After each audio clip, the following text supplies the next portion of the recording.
100 years ago, at the height of Mahatma Gandhi's non-cooperation movement against British rule, an incident took place that would change the course of the Indian freedom struggle. Gandhi and the whole of India were on course to attain independence from the British. But this incident, which took place in the tiny village of Chauri Chaura, caused the entire movement to be called off. On the 100th anniversary of Chauri Chaura, we take you on a journey to the start of the movement that almost won India independence, decades before 1947.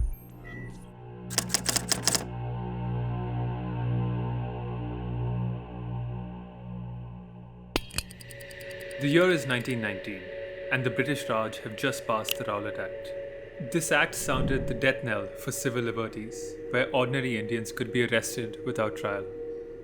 Unsurprisingly, there were massive protests across the country that demanded its repeal.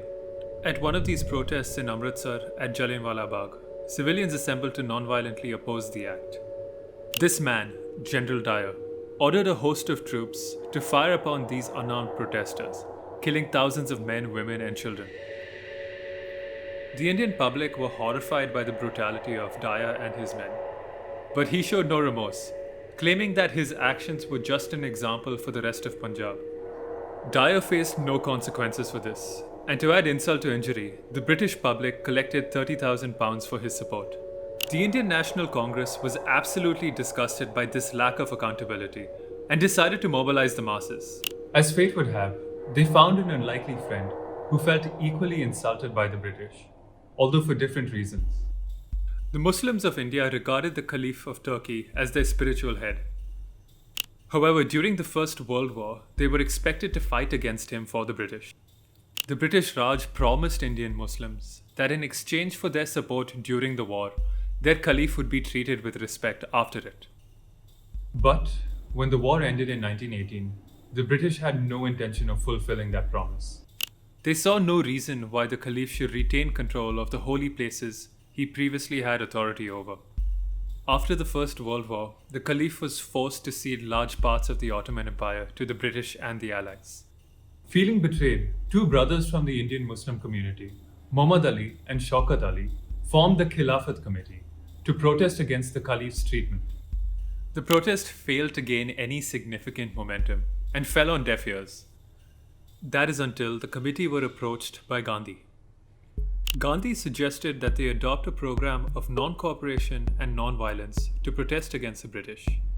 The Khilafat Committee accepted Gandhi's suggestion unanimously and even asked him to lead their fight.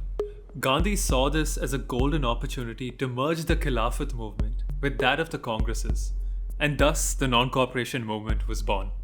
The movement was formally launched on 1st August 1920 with the sole purpose of attaining Swaraj, or complete independence from the British. Gandhi and the Ali brothers went on a nationwide tour to spread this message by addressing large audiences. The idea of Swaraj spread like wildfire across the country, igniting the hearts of Indians from all levels of society. Gandhi and other leaders emphasized that to attain Swaraj, communal unity and non-violence had to be practiced. Under their guidance, new methods of protest were adopted to challenge British rule, like resignation from government services, the non-payment of taxes, and the boycott of schools and universities. The educational boycott was particularly successful in Bengal. A young Subhash Chandra Bose, along with the students of Calcutta, went on strike to force the management of their schools and universities to disaffiliate from the British government. The event would be the beginning of Bose's long fight against the British for decades to come. But more on this in a future video. Another successful agenda of the program was the boycott of foreign cloth. Volunteers went from house to house collecting foreign-made clothes, only to throw them into a bonfire. A year after its inception, the movement faced its first major challenge. At the All India Khilafat Conference in Karachi, Muhammad Ali declared that it was religiously unlawful for the Muslims to continue in the British Army. He was immediately arrested by the British Raj. Gandhi and 47 leading congressmen pushed Muhammad Ali's agenda further by issuing a manifesto that stated every civilian and member of the armed forces should sever connections with this repressive government. The British were deeply angered by this, but chose not to take any action out of fear of more protesting. But they wouldn't remain silent for much longer. The British began plotting a brutal crackdown against the movement. They declared the Congress volunteers illegal and began arresting all its members. Over 30,000 people were arrested from all over the country, and soon the entire leadership, except for Gandhi, were in jail. The repression by the British only got worse as they banned public assemblies and meetings, gagged newspapers, and even raided the Congress's offices. Gandhi responded to these taunts by announcing a mass civil disobedience protest in Bardoli Taluka of the Surat district. He appealed to other parts of the country to maintain total discipline while he conducted it. Most of the country fell in line, except for a small village here in UP. On 4th February 1922, in the village of Chauri Chaura, a section of the NonCooperation Movement led a protest that grew violent after being provoked by policemen. The police opened fire on the entire crowd, and the now enraged mob attacked the officers and eventually burned down the police station. Policemen who tried to escape were hacked to pieces and thrown into the fire, and by the next day, 22 policemen had been killed. On hearing the incident, Gandhiji declared that the movement would halt across the nation. Gandhi couldn't fathom the idea of leading a movement that had taken a violent turn and persuaded the Congress to ratify his decision. And thus, on February 12, 1922, the Non-Cooperation Movement came to a sudden end. British officials were relieved by Gandhi's decision, as the public reacted with confusion.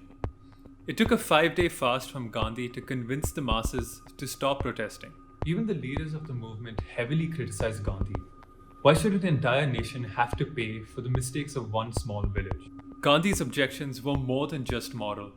He may have feared that the violence would worsen, not just from the side of the protesters, but the government as well. Once the Raj could declare the movement violent, the horrors of Jallianwala Bagh would be repeated, and this would only strengthen British control over India. Of course, whether or not the withdrawal was made at the right time can be debated. But Gandhi had enough reason to believe that the moment he chose was the correct one. The movement had already succeeded on many counts. It certainly showed that vast sections of the Indians supported and sympathized with the idea of Swaraj.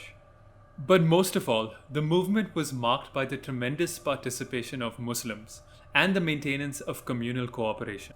Though future protests such as the Quit India movement attempted to replicate this unity, none of them was successful in that regard. The image of the freedom struggle as a common, non-violent effort by Indians from all backgrounds comes from the non-cooperation movement. And even today, it remains powerful and unique in its impact.